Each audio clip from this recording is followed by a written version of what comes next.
All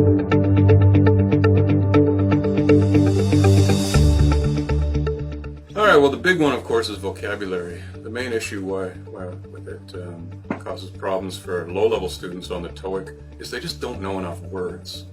The listening skills and reading skills, all that stuff is important, of course, but if they can't understand keywords in the question, if they can't understand the meaning, then they're just not getting anywhere from the get-go.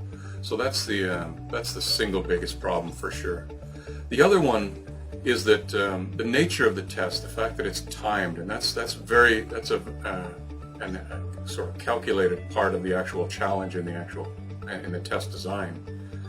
If they're not familiar with the ways that the test is designed, then they're likely to approach the test in ways that are not very helpful in getting a good score.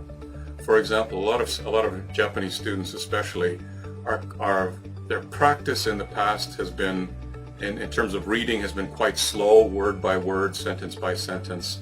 And on a timed test like the TOEIC, what we often see is that they're running out of time. So basically, in terms of what I try to do to help lower level students do well in the TOEIC, number one is that I want to improve their vocabulary. In actually practicing for the test, vocabulary building has got to be an essential part of any TOEIC preparation course. If they don't have that, they're not getting anywhere. That's the bottom line. Second thing is, we have to look at ways to help them both understand and overcome the kind of non-English based challenges.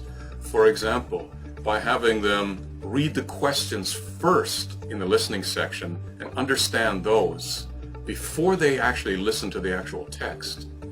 That gives them two things. Number one, it gives them background information on what they're listening for, what we call in ELT terms schema or schemata. This background knowledge allows them to have a better understanding of the information they take in. Second thing is, not all the information on the actual TOEIC is essential to answering the questions. By reading the questions first, they have a focus on what they're listening for. So it means that if they know what they're listening for, it means they can, during the introductory statements, for example, in the talks or in the conversations, the important information they can say, okay, that's not what I'm listening for, that's not what I'm listening for. They don't have to expend a lot of brain power on listening to certain elements.